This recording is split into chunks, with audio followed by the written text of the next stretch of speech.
Y nos acompaña a esta hora el abogado César Coronel. Él es abogado de defensa de deudores EC.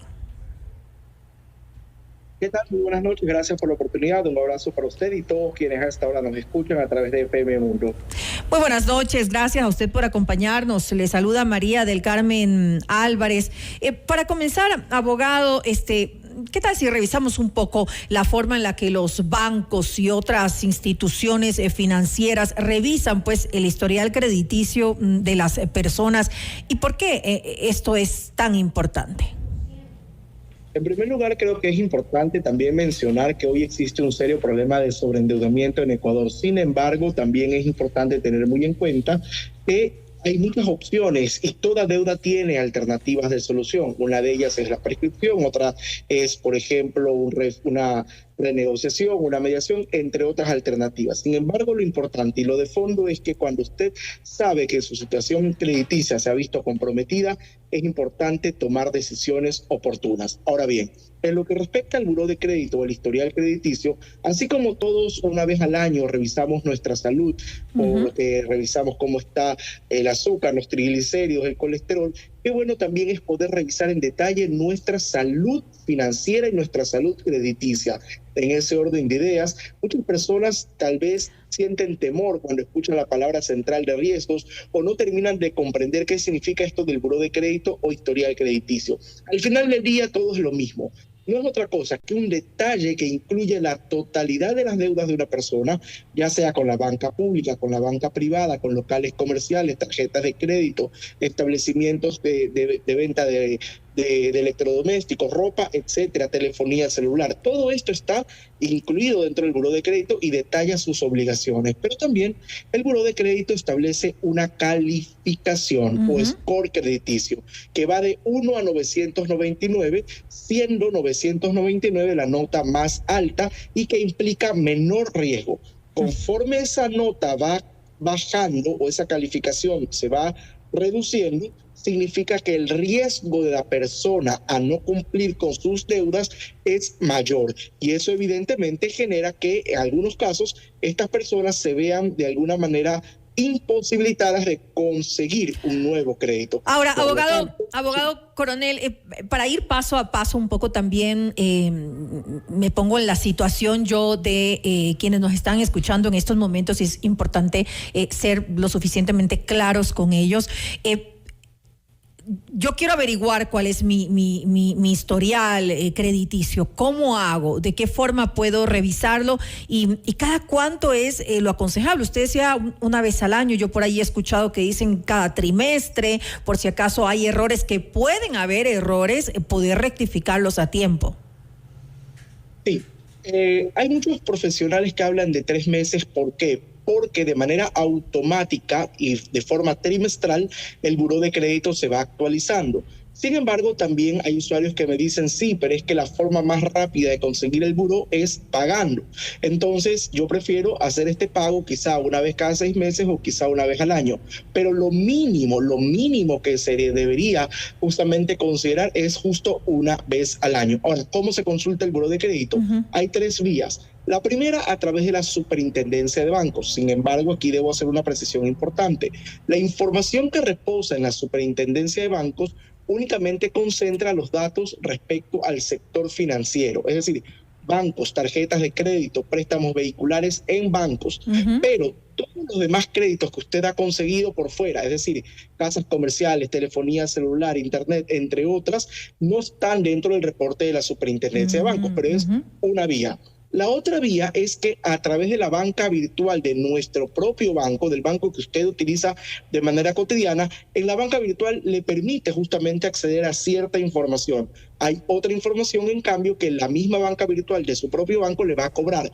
Pero hay cierta información, por ejemplo, una que es la calificación en general del buró de crédito, que sí se la permite consultar gratuitamente su banco. Y la tercera vía, que es la más común, es acceder al servicio que prestan de manera directa aquellas empresas encargadas del buró de crédito o empresas encargadas justamente de estos reportes crediticios, que incluso se lo puede hacer en línea cuesta entre 10 11 dólares y usted puede descargarse un reporte completo. Por eso no menciono ninguna marca para no hacerle publicidad a ninguna empresa en específico, pero es otra posibilidad que hay para revisar nuestro buro de crédito. Pero lo importante y lo de fondo es que cuando usted revisa su reporte, sea cada 3 meses, 6 meses o una vez al año, lo importante es revisar si las deudas que constan ahí son suyas, porque como usted bien dijo, hay personas que les han falsificado la firma, les han suplantado la identidad o les resucitaron deudas que ya habían pagado. 1. Y 2, revisar también dónde usted puede ir ajustando. Por ejemplo, la calificación en el buró de crédito de la que nos referíamos en el bloque anterior va bajando conforme usted se va atrasando. Entonces, una decisión podría ser empezar a ponerme al día desde la deuda más antigua hasta la más reciente, porque las deudas en mayor nivel y tiempo de morosidad es lo que más afecta justamente mi calificación. Ahora, el historial de crédito permanece siempre en el buró o tiene un tiempo específico en el que pues se registran, digamos, las operaciones? Sí, las operaciones deben ser registradas hasta luego de 3 años de haberse oficializado. Es decir, las instituciones financieras, los acreedores, etcétera, una vez que le conceden a usted un crédito, tienen hasta 3 años para reportarlo al buró de crédito. Después de 3 años, una deuda ya no puede ser reportada, pero ojo, esas deudas que sí fueron reportadas dentro de esos 3 años van a permanecer hasta que usted obviamente las cancele. Y por otro lado, si usted, por ejemplo, canceló una deuda, muy probablemente no va a haber esta, eliminación de esta deuda ahora mismo. Lo va a ver en 3 meses, porque la actualización del buró de crédito es trimestral. Ya, eso me queda clarísimo. Ahora, ¿qué pasa si se complica, que a todos nos puede pasar, nuestra situación financiera y no podemos pues pagar algunas deudas? Inevitablemente esto se va a ver reflejado en nuestro historial crediticio de forma negativa. En este caso, ¿qué es lo mejor? ¿Qué es lo recomendable para que lo podamos manejar de forma en que nos afecte lo menos posible? Existe actualmente en el Ecuador un aproximado de 3 de cada 10 personas que están teniendo dificultades para pagar a tiempo sus créditos. Y esto evidencia un serio problema que a su vez genera otra serie de problemas relacionados. Desde esa óptica, primero es importante tener en cuenta que endeudarse no es malo siempre que se haga con responsabilidad. Que incluso no poder pagar a tiempo una deuda no es algo que debe generarnos vergüenza, porque de la vergüenza no se soluciona nada. Es decir, muchas personas hoy, mientras usted y yo estamos conversando, han perdido su empleo, han perdido a un familiar porque falleció, tienen una enfermedad catastrófica dentro del hogar, etcétera. Tantos factores que inciden en la capacidad de pago de los ecuatorianos que de alguna manera le impiden cumplir a tiempo con las obligaciones. Entonces, decía yo, lo importante es poder tomar decisiones oportunas. Entonces, primero, una vez que usted sabe que su capacidad económica le impide cumplir a tiempo, primero reconocer el problema. Segundo, hablarlo con su núcleo familiar. Eso es indispensable. Escondiendo el problema no va a solucionarlo. Y tercero, buscar asesoría experta. ¿Por qué? Porque como mencioné al inicio de esta conversación, toda deuda tiene una solución. Hay deudas que son nulas desde su origen, lo que ya habíamos hablado. Deudas que se originan en falsificación de firma o que se generan de suplantación de identidad. Existe también la prescripción, que es una forma de eliminar deudas una vez que ha transcurrido cierto tiempo. Por ejemplo, multas de tránsito 5 años, deudas de tarjeta de crédito 10 años. Por ejemplo, las famosas deudas que últimamente se está hablando justamente de la telefonía pública cuando tienen más de 5 años. Así prescripción es otro camino. Pero de ahí hay otras vías, como por ejemplo una reestructuración, una renegociación, incluso la mediación. Es más, hay muchas personas que creen que porque ya la deuda está en un proceso judicial no se puede negociar. Por supuesto que se puede negociar, y de eso puedo hablarle de varios casos exitosos. En ese orden de ideas, lo importante es tomar decisiones y tomarlas a tiempo, porque recordemos que las deudas, conforme pasan los días, cada día que usted no paga va deteriorando su historial crediticio, y va subiendo la deuda en razón de los intereses. Por eso, uno de los consejos que quisiera también esta noche dejar con ustedes es, aunque suene lógico, aunque suene muy obvio y a sentido común, tener claramente mapeadas nuestras deudas para saber a quién le debo, cuánto le debo y hasta cuándo le debo pagar. Porque un solo día de atraso me va a impedir tener una buena calificación y además va a implicar que yo termine pagando más. Ahora, usted hace un momento decía, la mejor opción es renegociar nuestras deudas. Hay quienes para pagar una deuda lo que hacen es adquirir un crédito para cubrir otro crédito. ¿Qué tan riesgoso puede resultar esto? Bueno, la renegociación es una de las alternativas, por eso sí es importante siempre revisar en detalle qué pasó con esta deuda, cuánto tiempo tiene, cuál es el origen, existe sustento documental y hay tantas otras alternativas. Sin embargo, se puede renegociar. Pero lo que usted me preguntaba es absolutamente es cierto. Muchas personas se preguntan actualmente qué puedo hacer con esta deuda que me sigue, digamos, comiendo vivo, yo no tengo capacidad económica actualmente para pagarla, ¿cómo puedo hacer para llegar a un mejor acuerdo, para ampliar los plazos, para reducir las cuotas?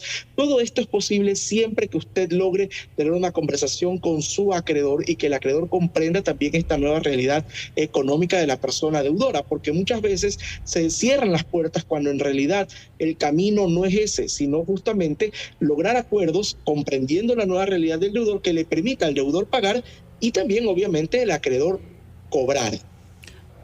Ahora, yo le preguntaba específicamente cubrir un crédito con otro, ¿vale la pena?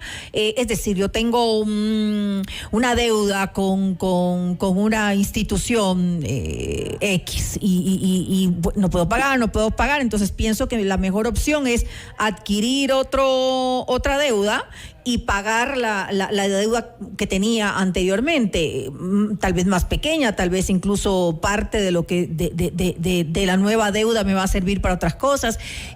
Hay mucha gente que hace esto, es decir, cubre ese hueco con otro que va dejando que resulta que incluso puede ser más grande. Usted lo ha dicho con mucha claridad, y es que a veces creyendo que vamos a darle una solución a un problema actual, estamos creando un problema a futuro, y para tratar de cerrar un hueco estamos abriendo un hueco mucho más grande. La regla general es que esto no se debe hacer, es decir, pagar una deuda con otra es absolutamente negativo. Salvo que, y aquí quiero hacer una precisión, porque toda regla tiene una excepción. Claro. Salvo que el nuevo crédito que usted está adquiriendo para pagar los otros créditos y poder de alguna manera acumularlo en uno solo, sea en condiciones mucho más favorables en lo que respecta a plazos y tasas de interés que los créditos que usted está actualmente pagando. Lo que sucede en un caso de 1 en 1.000.000.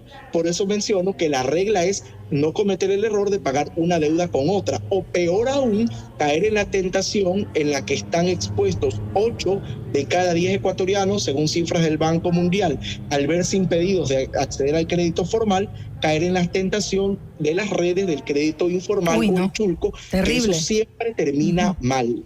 Terrible, terrible. Eso, sin lugar a dudas, es una buena recomendación que usted está haciendo. Definitivamente eso no puede ser una opción porque indudablemente tiene un mal final. Ahora, quisiera preguntarle el tema de las tarjetas de crédito, que pueden resultar muy peligrosas y además pueden marcar también nuestro historial crediticio. ¿Cuál es la mejor forma de manejar nuestras tarjetas de crédito? Que a veces, como no es dinero en efectivo, parece muy fácil estarla usando y uno no se da cuenta que ahí hay una gran deuda, ¿no?, que va creciendo. Le cuento, María del Carmen, que según cifras del Banco Mundial, el 52% de las compras que se hicieron en el año 2022 en los supermercados de Ecuador, el 52% se hicieron con tarjeta de crédito. Hasta aquí no debería llamarnos la atención. Pero el problema es que ese porcentaje de las compras se hicieron con tarjeta de crédito a diferido. Es decir, muchas familias ecuatorianas en el año 2022, el 52%, optaron por diferir las compras de la semana. Y esto sí es grave y preocupante. ¿Por qué? Porque el crédito de consumo no debe utilizarse para bienes o servicios de consumo inmediato o de corta duración, como por ejemplo una salida al cine, una salida a comer. Las tarjetas de crédito o el crédito de consumo debe ser utilizado para bienes o servicios de larga duración. Por ejemplo, la remodelación de su vivienda, una maestría, el arreglo del carro, cierta vestimenta y rubros que realmente puedan ser sostenidos en el tiempo, no de consumo inmediato. Primero. Segundo, importante es también que cuando usted evidencia, primero, nosotros siempre promovemos el consumo responsable, ¿no? Esto que voy a comprar, ¿realmente lo necesito? Si realmente lo necesito, ¿lo voy a poder pagar en su totalidad a fin de mes? No, no lo voy a poder pagar. Entonces, no utilizar el corriente, sino ahí sí el diferido, pero buscar aquellas alternativas de diferido sin intereses y en la menor cantidad de cuotas para que esto no le genere luego un problema a las personas. Por otro lado, qué importante es no caer en la tentación de pagar únicamente el mínimo, porque cuando pagamos el mínimo, primero que esto se convierte en un círculo vicioso y en una tentación porque nuestro cupo se rehabilita y seguimos utilizando la tarjeta como si fuera de manera infinita. Pero por otro lado también podemos terminar afectando nuestro historial crediticio. Ahora, algo que ya mencioné anteriormente y que repito en esta oportunidad es tener claramente mapeadas las fechas de corte y de pago de mi tarjeta. Alguien me decía el otro día, abogado, yo tenía que pagar hasta el 15, pagué el 16, no pasa nada. Bueno, sí pasa, porque por ese solo día se afecta su historial crediticio y usted termina pagando más. Pero hay personas también que me dicen, abogado, yo pagué el 15 a las 8 de la noche del viernes, pero lamentablemente, como era otro banco, se acreditó recién el lunes, y entonces el banco receptor lo reporta como un pago tardío que afecta su historial crediticio y termina usted pagando más. De tal manera que hay que tener claramente mapeado y prevenir los atrasos. Por otro lado, no aceptar ni tarjetas de crédito ni préstamos que no voy a poder pagar o que no necesito, porque esto también nos lleva a la tentación del sobreendeudamiento. Y lo que ya habíamos mencionado hace unos minutos también es no pagar una deuda con otra y finalmente no hacer avances de efectivo, porque esa también es una tentación. Y le cuento también, María del Carmen, que hace un par de meses se iniciaron clases en la región Sierra del Ecuador. Nosotros hicimos un análisis al respecto y muchas personas cometieron el error de hacer avances de efectivo para pagar estos gastos del regreso a clases. Este es un error. Y en buena hora que me haya hecho esta pregunta, porque me permite recordar que estamos ya a puertas de un Black Friday y un Cyber Monday, que si bien es cierto, ofrece ofertas interesantes, valga la redundancia, tentadoras, hay que consumir con responsabilidad. No digo que no lo utilicemos, claro, no digo que no nos endeudemos, pero sí a través de una correcta planificación y un uso responsable del crédito para no hipotecar nuestro futuro. Bueno, a todos quienes nos escuchan, a tomar en cuenta todas estas recomendaciones muy válidas y como lo dijo hace un momento el abogado Coronel, endeudarse no es malo, lo importante es saber manejar esas deudas, saber pagar a tiempo, porque si tenemos un buen historial crediticio también pues a futuro podríamos obtener más fácilmente un crédito en mejores condiciones para algunas adquisiciones que representan mucho dinero, obviamente, para pagar en efectivo en ese momento. Le quiero agradecer al abogado César Coronel, él es abogado de Defensa Deudores S, por habernos acompañado y darnos algunas recomendaciones muy, pero muy útiles con respecto a cómo manejar nuestras deudas. María Carmen, le agradezco por la oportunidad e invito a quienes nos están escuchando a que sigan nuestras redes sociales porque siempre estamos compartiendo consejos útiles. @Defensa Deudores S. Muchas gracias. Gracias a usted, una buena noche.